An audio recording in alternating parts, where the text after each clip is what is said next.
Well, hello. Hi.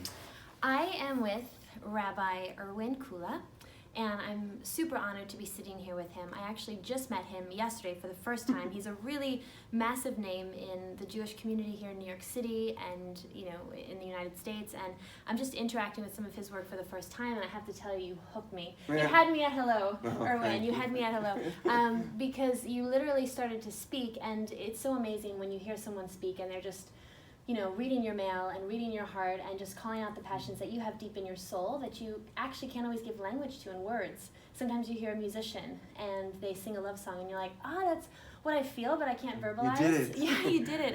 And you're one of those people that have done that. And you said some really profound things. And I try and keep these videos short, but I do just want to touch on a few things you said. So opening up, you talked about this group called the Nuns, which you say, and I also know, is the fastest growing religious category in the United States, the nuns, those who don't affiliate with any religion.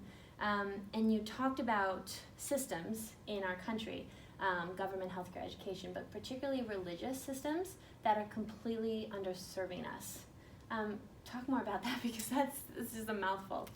Yeah, so it turns out we're in this remarkable moment. It's incredibly scary. Mm-hmm.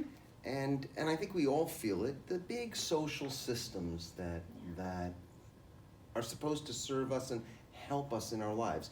And the ones that I speak about, the education system, which is supposed to serve students to be able to help them become contributing citizens and decent people. The health system, which is supposed to, cure and heal patients. And the government system, which is supposed to help us become citizens and help create a better country. That those systems now, for a variety of reasons, some are technological reasons, some are the complexity of the problems that bleed over from one system to the other. There's a lot of reasons for this, the tremendous demographic changes and sociological changes in America, but these systems are now underserving people.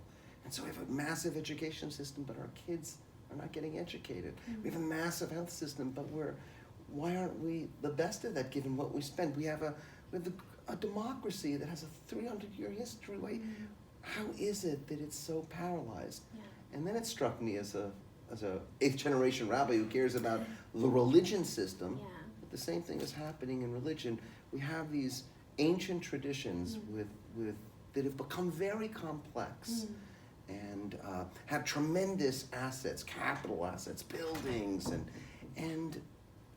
but they're underserving people. If religion's supposed to help us become a little bit more decent human beings, give us a sense of awe at the gift of life, and then help us connect and become a touch more compassionate, clearly underserving. And the job then of religious leaders who begin to see this, and it's a scary job, is to become entrepreneurs in the reinventing and reimagining of how their religious traditions, their spiritual inheritances can work to solve real problems in the world. Wow. I would love to unpack that more another time, or read one of his books. I'm sure it's all in there. You talk about, let's see, there's so much I have written down here.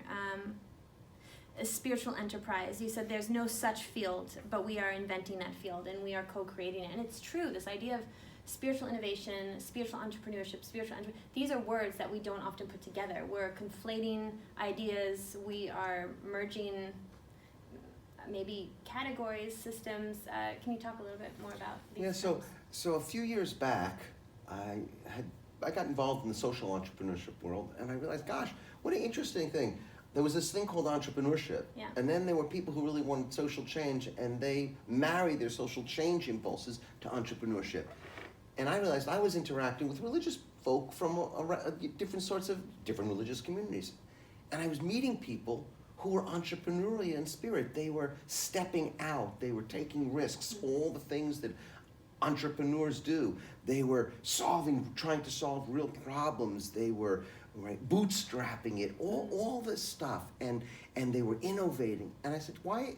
We need spiritual entrepreneurship. We got to get the entrepreneurship tradition to speak to the religious and spiritual tradition people. And in that mix, something good will really happen. I don't know what it is, but I know that in moments of transition and great change, one of the things that happen is new fields do get developed. And the beginning of that is in the language. So yeah, spiritual entrepreneurship, and you say that to someone and someone says, wow, what's that? I never heard those two words together. Right? Well, imagine if we can, all the entrepreneurship skills that are really the discipline of growing something that can work. That's what entrepreneurship really is. Two, the people who are most dedicated to wanting to do good. What if we actually married that and see what would happen? And so spiritual entrepreneurship, it doesn't exist yet. It only exists in this program called Glean, and it's in our heads, these, the few of us. But I think over the next few years, like social entrepreneurship, when social entrepreneurship gets founded, for a good decade, people are making fun of it. What are you talking about, social entrepreneurship? What does that mean? And now we're 20, 25 years into the field of social entrepreneurship, and people recognize it as a field. Well, why can't that be true with spiritual entrepreneurship? Love it. Again, would love to sit and unpack it for hours with you. And just to sort of finish up, you said something the other day, yesterday being the other day, enterprise being the discipline of profound opportunity. What would you say is the opportunity right now, and what has positioned us for said opportunity? So when you look at when systems underserve people, that means people need to be served. They're not being served. And we look at our spiritual traditions, and they don't seem to be serving maximally, and many of them are doing damage, actually. And then you look at all the unlocked assets. So I look at two fundamental unlocked assets. One, the unlocked assets of the real estate across the religious community, because if you have 10,000 churches closing down every year, as they have for the last 7 to 10 years, then that means churches, synagogues. Then you go, wow, that's a really lot of assets. Then, second asset is, I should say there are three assets. The second asset is people. If the fastest growing religious demographic is none, all that means is the boxes we're giving people, they're saying, I don't fit in that box. It's not that I'm not spiritual. It's not that I don't want to be good. It's not that I don't want to be kind. It's not that I don't want to be compassionate. It's not that I don't want to be generous. It just turns out your box is not getting that job done for me. And so I'm not labeling myself that. That's a tremendous unlocked asset of human capital and people who could serve and who could do good. And then they're the traditions themselves. And these traditions, look, a lot of them are not coming with us. A lot of these, many parts of these traditions are not coming with us for the next human epic. But let's say a third of the practices, a third of the stories and wisdom come with us to help us become more decent, elevated human beings. Imagine what it would be to lose that. So I want to unlock the assets of our traditions as tremendous technologies to create better people. I want to unlock the assets of human beings who, there's no such thing as a nun. All there are images of God. There are no nuns, right? And unlock the assets of, the real estate that's millions and millions of dollars.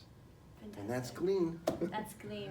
And that's you, and that's the work that you're doing in the world right now. And I think it's the work that all of us are doing. Trying, absolutely. And part of it is when you begin to meet a lot of people, some people are on the ground doing it, and then some people say, gosh, in the most selfish way, I want to be around all these people. So if I could convene and create an environment and the enabling conditions for amazing people to just grow together and bring some expertise in, yikes, I'm the luckiest person in the world. What a gift. Irwin, thank you. Rabbi, thank you so much. Thank Such you. a pleasure.